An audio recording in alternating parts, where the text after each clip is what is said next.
Dans chaque ville naissent des voix, certaines murmurent, d'autres résonnent. Mais rares sont celles qui fédèrent, inspirent et construisent. Baye Babacar Gueye, lui, appartient à cette trompe d'hommes dont la voix devient espoir. loolu jug fi te man loolu jàpp naa ne pour mu dañ léegi moo ko mën a déglu xale yi jàng góorgóorlu ëllëg ñoom ñëpp ñu tekk mën a jàppale seen parents yi.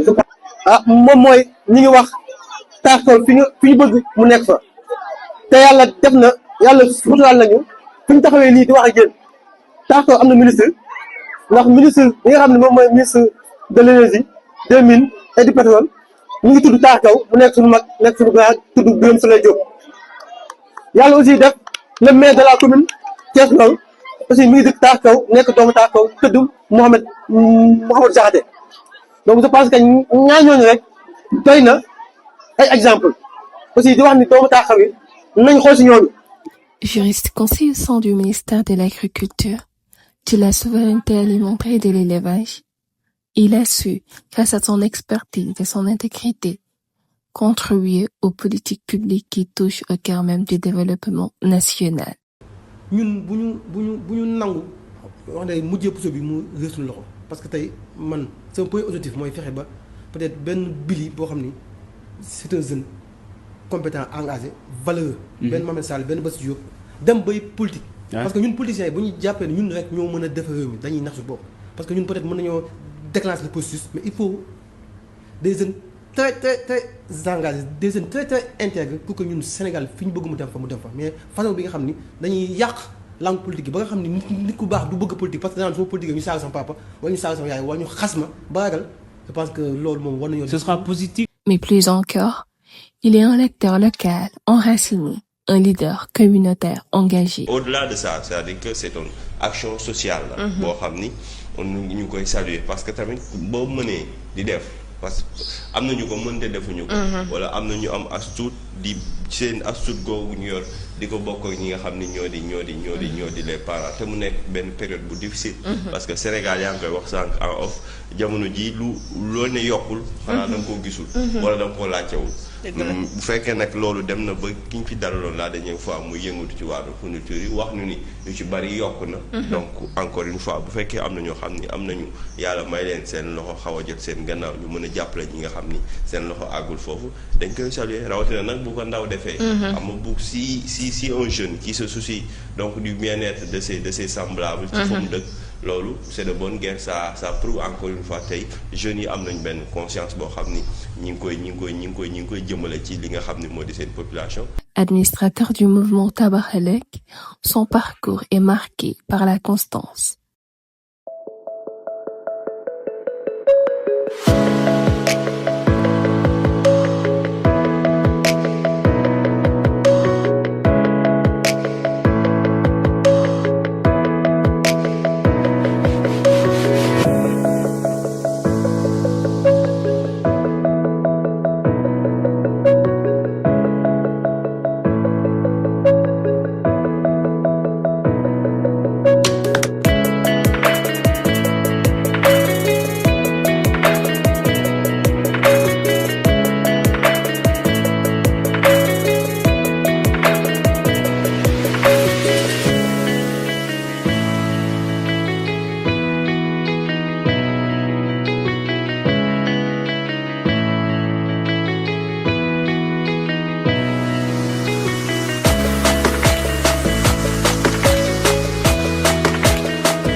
Candidat aux élections locales en 2014, alors qu'il était encore étudiant.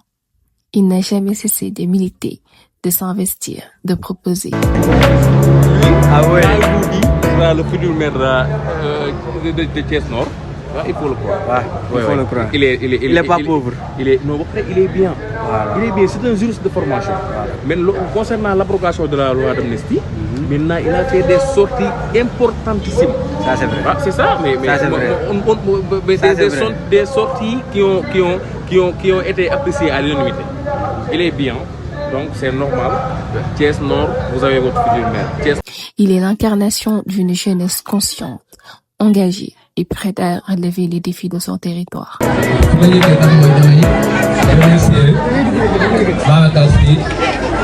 li nga xamante ni moom la def parce que yombul vraiment surtout si kon bi nga xamante ni mooy ñoo ni moom vraiment taax koy gën a kanam moom nekk na koo xamante ni su gisee xale boo xamante ni nekk na si yoonam dina ko teg si wetam di ko conseiller comme man mii vraiment chaque jour mu jox ma ay conseils yoo xamante ni moom mooy jëmale si kanam donc kii taax ko moo ko war a delloo ñu ko di wax élèves yi aussi lii su leen ko joxee C'est donc avec une vision claire, une expérience concrète et une volonté affirmée qui se présente à la magistrature communale de la région de Thiès. Son projet, une commune moderne, inclusive, propre, sécurisée, où les jeunes trouvent leur place, les femmes sont soutenues et où les services de base deviennent une réalité et non un luxe.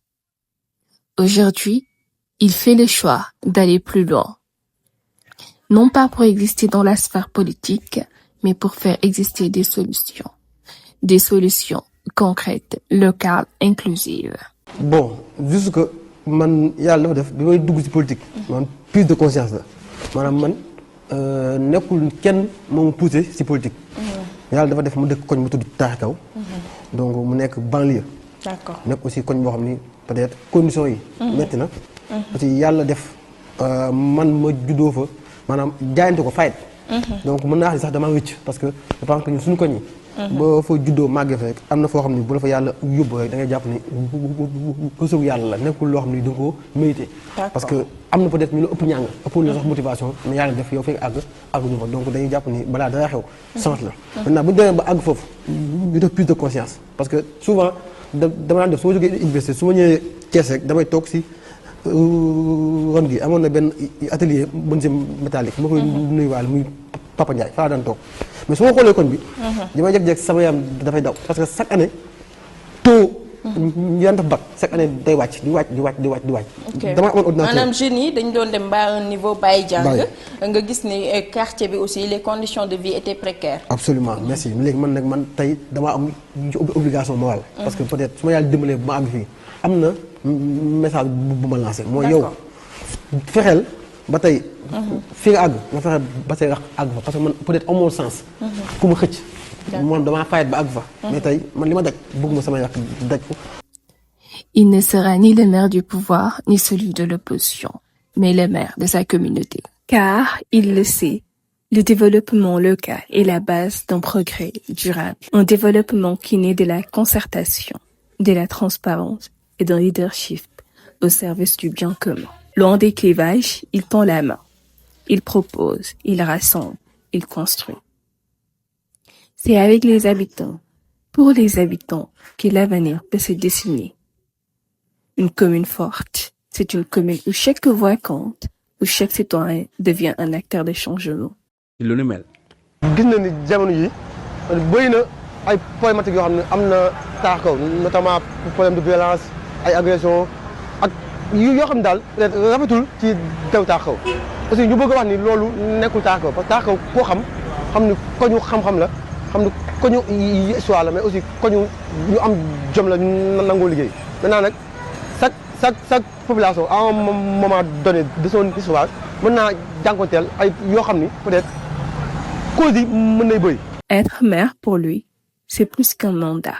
C'est une mission partagée, celle d'unir, d'écouter, d'innover, de transformer pour bâtir une gouvernance juste, humaine et tournée vers demain.